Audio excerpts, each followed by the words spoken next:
మొత్తం మీద ఒక అంకం పూర్తయింది. ఆ అంకం ఏంటంటే, మన ఆంధ్రప్రదేశ్ శాసనసభ ఎన్నికలు మొన్న మే 11 తారీఖుతోటి కంప్లీట్ అయినాయి. ఆ కంప్లీట్ అయిన దాంట్లో విశేషం ఏంటంటే, మధ్యతరగతోళ్ళు, ఎగువ మధ్యతరగతోళ్ళు, లేకపోతే అన్ని వర్గాల వాళ్ళు గూడా దాన్ని ఏమనాలి? వె వెల్లువ అనాలా? లేకపోతే వరదనాలా? సునామీ అనాలో అర్థం గాల. 82% ఓట్లు పోలయ్యాయి.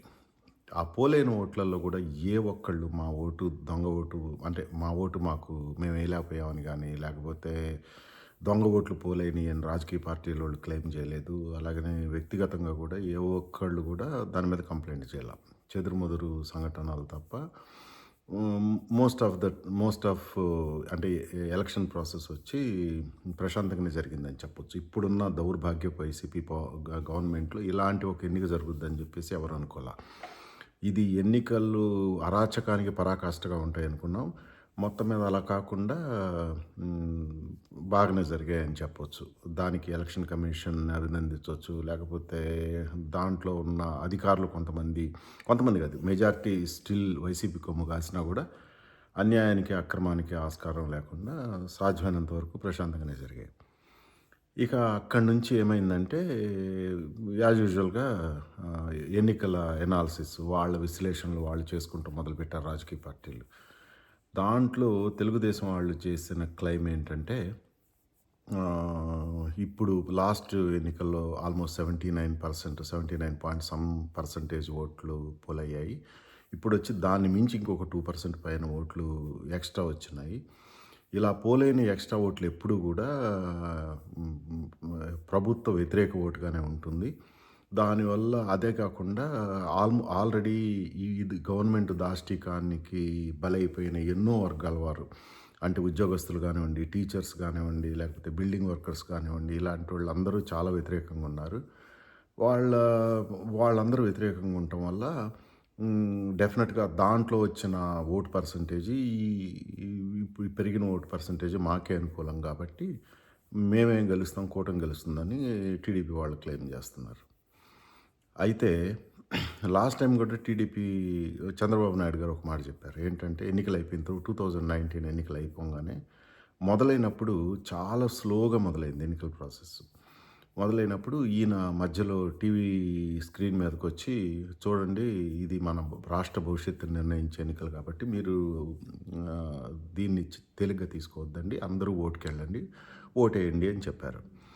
ఈయన చెప్పగానే ఏమైందంటే జనం నిజంగానే ఒక సునామీలాగా బయలుదేరారు ఓట్లేయటం కోసం. ఇక్కడ ఒక చిన్న కథ చెప్పుకోవాలి మనం.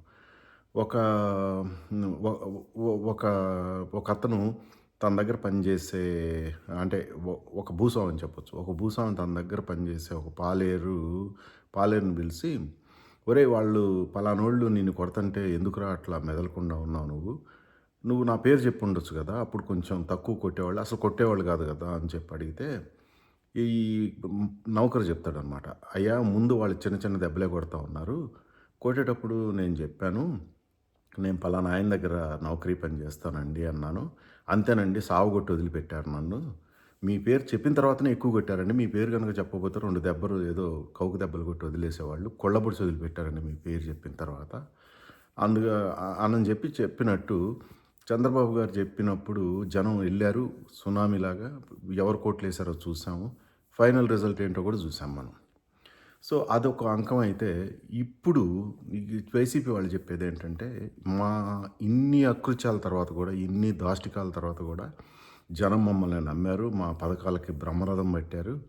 సో, అందుకని డెఫినెట్‌గా మాకు అనుకూలంగానే తీర్పొస్తది. ఇప్పుడు మన పాలెగాడు ఏం చెప్తున్నాడంటే, వాళ్ళ ఆహ్, మీడియా సమావేశంలో ఏమంటారు, సోషల్ మీడియా వర్కర్స్ సమావేశం దగ్గరికెళ్ళి, పోయినసారి 151 గెలిసాము. ఈసారి 151 కంటే ఎక్కువ గెలుస్తాము. 22 ఎంపీల కంటే ఎక్స్‌ట్రా గెలుస్తాము అని చెప్పాడు. బహుశా 22 కంటే ఎక్స్‌ట్రా అంటే మొత్తం ఉన్నది 25 పార్లమెంట్ స్థానాలైతే 26 గెలుస్తారేమో. 175 అసెంబ్లీ కంటే 180 గెలుస్తారేమో. కొంచెం కొసరు కూడా ఉండాలిగా మరి. అసలు గెలిస్తే మన గొప్పతనం ఏముంది? ఒక 5 కూడా ఎక్స్‌ట్రా గెలిస్తే కదా వైసీపీ గొప్పతనం ఏంటో తెలిసేది. అందుకని ఎవరికి సంబంధించిన క్లెయిమ్ వాళ్ళు చేసుకుంటా ఉన్నారు. కానీ ఇక్కడ ప్రధానంగా ఆలోచించాల్సిన విషయం ఏంటంటే, ఇప్పుడు మనం ఒక సంధి దశలో ఉన్నాం. అంటే ఇది గనక పొరపాటున ఒకవేళ వైఎస్ఆర్‌సీపీకి అనుకూలంగా గనక ఇలాంటి ఒక ఫలితం గనక వచ్చేటట్లయితే, ఇంక మనం మర్చిపోవచ్చు. ఆంధ్రప్రదేశ్ గురించి ఇంతకుముందే మనం వీడియోలో చెప్పుకున్నట్టు ఇక ఆంధ్రప్రదేశ్ అనే పేరు మనం దాన్ని అరాచకం అనేది చాలా చిన్న పదం. దాన్ని మించిన ఇంకేమన్నా తెలుగు డిక్షనరీలో ఉంటే దాన్ని ఎతుక్కోవాల్సిన పొజిషన్. ఎందుకంటే ఎక్కడికక్కడ రౌడీ మూకలు ఎక్కడికక్కడికి ఎలా చెలరేగిపోతారు. ఇప్పటికే లా అండ్ ఆర్డర్ లేదు, కోర్టులు లేవు, పోలీస్ లేదు, ఏమి లేదు. ఒక్కడు ఏదో బాలకృష్ణ సినిమాలో ఒక డైలాగ్ ఉంది చూసారా? ఒకడు నాకెదురొచ్చినా వాడికే బొక్క, నేను వాడికెదురెళ్ళినా వాడికే బొక్క అన్నట్టు వైఎస్ఆర్‌సీపీ వాడొచ్చి మనల్ని కొడితే కూడా మన మీదనే కేసు పెట్టిన పోలీసులు ఇప్పుడు ఇక ముందు ఎలాంటి ఒక సిట్యుయేషన్స్ క్రియేట్ చేస్తారనేది అది మన చేతిలో లేదు. ఇక కాబోయే ఏమంటాం మనం రాబోయే సినిమాని వెండితెర మీద మాత్రమే చూడగలుగుతాం. సో, అందుకని ఇంకెవరన్నా మాట్లాడగలిగినోళ్ళు, లేకపోతే సోషల్ మీడియాలో ఏదో నాలాగా మాట్లాడినోళ్ళో, లేకపోతే నేను నిన్నగాక మొన్నొచ్చాను. కొన్ని వేల మంది ఫాలోవర్స్ కలిగినోళ్ళు చాలామంది మూసేసుకుంటారు. వాళ్ళే కాదు, మీడియా వాళ్ళెవరన్నా గనక ఇప్పుడు దాకా కొంచెం వైఎస్ఆర్‌సీపీకి వ్యతిరేకంగా మాట్లాడే వర్గం ఎవరు కూడా ఇక మాట్లాడరు. మాట్లాడాల్సిన అవసరం కూడా లేదు. ఎందుకంటే హానెస్ట్‌గా ఇంతమంది సునామీలాగా వచ్చి ఇప్పుడున్న ఈ 5 సంవత్సరాల దౌర్భాగ్యాన్ని చూసిన తర్వాత కూడా మళ్ళీ ఆ గవర్నమెంట్‌నే ఎన్నుకున్నారంటే ఎవడికి ఆ అధికారం లేదు, హక్కు లేదు. మనం మాట్లాడటానికి అనర్హులు. డెఫినెట్‌గా ఎవ్వరూ మాట్లాడరండి. అది అలా జరగకూడదని ఆలోచిద్దాం. మన ఓటు డెఫినెట్‌గా ఇది ఒక వెలుగుల తీరానికే తప్ప చీకటి అంధకారానికి దారి తీయదు అనే గట్టిగా నమ్ముదాం. జై ఆంధ్రప్రదేశ్!